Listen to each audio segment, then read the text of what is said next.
I played with the Fuji XT3 on for a little bit before the XT4 was announced. I will say this: there is something artistic about the designs of Fuji cameras, just especially with the analog dials.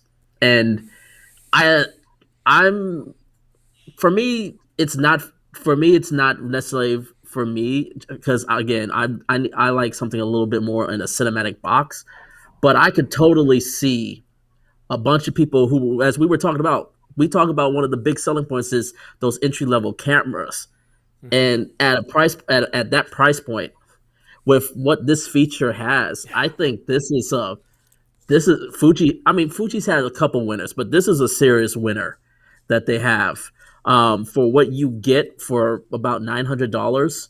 Um, Pretty awesome, and you right? get and for those people that just love to create, it gives them a chance to really just sort of get it, even though it's not a film camera. It's not like when I mean film camera, Conrad, you know what I'm talking about. But there's still an element of that traditional film camera in there. So I'm really excited and happy for people coming up for photography that may want to look at this camera. And I'm telling you, if you are coming up, this is definitely a camera I would definitely put on my list of potentially getting. No, that's pretty much it. I'm thinking this is like for I think this is a great camera. This is going to do really well for the lower end market. I Yeah. think this is I think this is going to be a big winner for Fuji. You'll see a lot of videos on this, and you look at Apple's keynotes and the iPhone. I have it right here. Got to be careful how I open it so you don't see my credit cards and everything. But I've got the iPhone. It's a work phone. I didn't buy it myself. Wouldn't I wouldn't have a cell phone if work didn't require me to have one. It's truly incredible at the photos it can take. But when it comes to video, and when you've got that super small sensor, you cannot get the same quality that you can with a purpose-built camera. Now, if you're shooting at noon, or if you're shooting from between 10 o'clock in the morning till about 4 o'clock in the afternoon, when you've got a lot of light, yes, the iPhone's going to deliver very well. But whenever you get into the sunset hours or the low light hours, it won't do it. And I've produced a couple of videos in the last couple of weeks, one on the R5, where I did the gimbal review, and a video before that, and you can see the difference. The low light, the noise is terrible when it comes to a sensor like this. But this Fuji with an APS-C, yeah, it's not full frame. Sure, it's not medium format, but still, APS-C is large enough that it captures enough light that it can perform well in low light, especially if you've got a cheap lens like a Nifty 50. So, really wonderful camera. Now, I'm going to move on to another Fuji, and I think we're going to lose a little bit of that emotion. So let's go ahead and take a look at this other Fuji camera, the Fuji GFX50S 2. Few too many names there. They need to talk to the people at Red to get better names, like the Velociraptor 2 would be really cool. This camera is the GFX 100. Well, it's got the body of the GFX 100 with the old 51.4 megapixel sensor. It does have a new processor though, so that is good. It's got the X4 Trans processor, 6.5 stops of IBIS. It's smaller, it's lighter. Sensor readout 130 to 250 FPS, and it's got one more film simulation mode. And they've also released the 35 to 70 GF f4.5 to 5.6 WR. I'm not excited by this one. And I want to go over to somebody, again, Conrad, who has a lot of knowledge of cameras. Conrad, what do you think of the 50, the GFX 50S? Fuji's doing something very smart here, bringing down the price point to make this more affordable. It's now challenging against a lot of similar mirrorless cameras, high quality mirrorless cameras at a price point, which is very smart. Anyone doing archival work or anyone that is doing stock photography is absolutely going to be looking seriously at this camera. Where you are archiving or shooting stock and people are paying you by the megapixel, or you want to preserve detail, this is gold. So it's going to have a very interesting point. I don't even know if this thing shoots video. I don't think video on this camera is important in any way. This Well, is that's good. an archive monster. Yeah, and it does have video, although it's capped out at 1080. It's rather soft and it has a lot of moire, and it's not really designed for video. What they're saying is, look, if you need video for whatever reason, look, we're going to give you the ability to do video, but it's not really high detailed.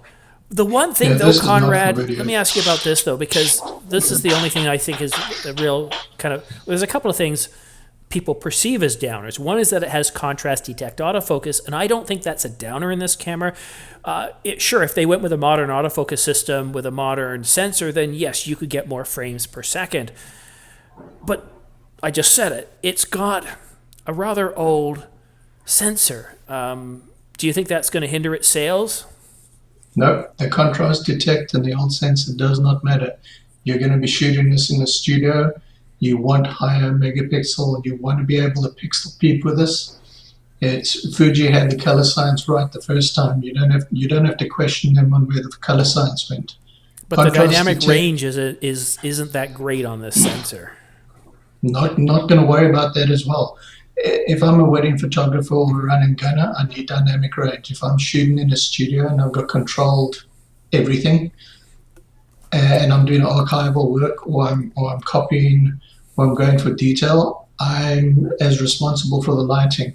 It goes back to where we were saying give me convenience, give me death earlier, where you don't have to think about every single shot.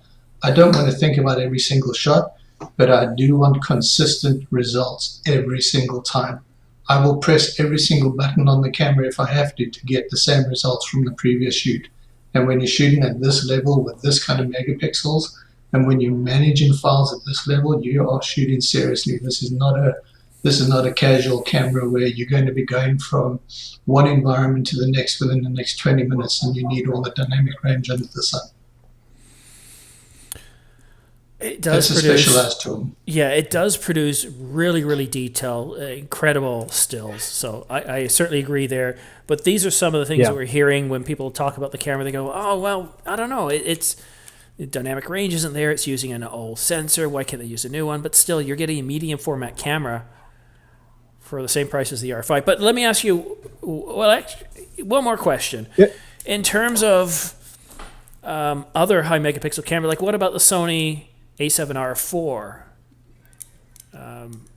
What would you go with? Which of those two cameras would you think is would you default to if you're in the wedding event business? Yeah, unfortunately, no longer ever going to shoot another wedding as long as I live.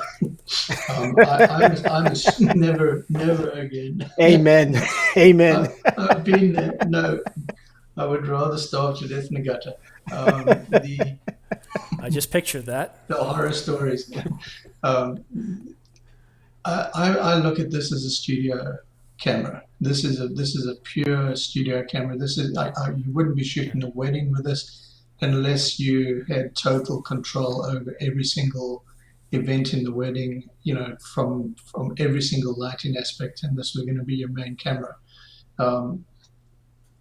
Sony's more portable. This lends itself to a very controlled shooting scenario. So wedding photographers that want to shoot really high quality weddings, buy the Sony.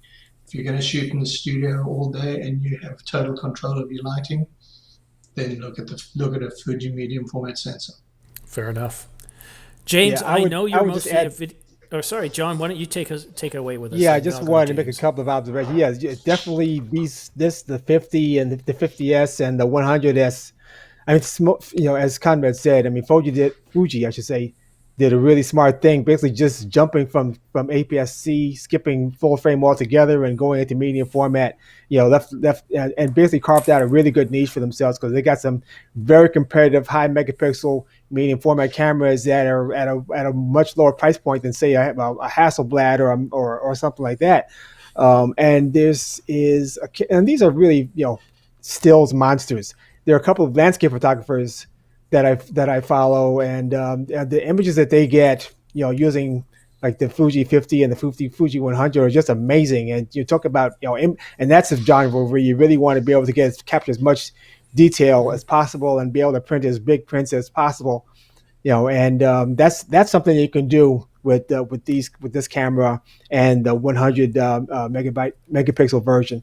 Yeah, they're not video cameras. They're not designed to be video cameras. They're stills monsters, and they're really good. They're really good at that. Thank you very much, James. Final thoughts on the GFX50S? I think the other two gentlemen pretty much said it all. This isn't really for video, so I don't really have much to say. But yeah, pretty much exactly what the gentleman said. Fuji has really carved themselves out in both APS-C and medium format. So nothing else. If you like this video, well, stay tuned. I've got more of them coming. But keep in mind, this is a pre-recorded segment from my weekly camera news live show, which is every Friday between 8 o'clock and 10 o'clock Eastern Standard Time. And if you like covering the news and if you would like to collaborate, well, then join me live Friday nights where you can ask questions and interact with the panelists. And panelists cover a range of the camera industry. We have photo experts and video experts. We have camera news or industry insiders. And once in a while, I have some guests from other channels such as Jordan Drake or Dan Watson. But again, thank you so much for watching The Ordinary Filmmaker. Please don't forget to punch that like and subscribe button, as it really does help my channel grow. We'll see you again soon.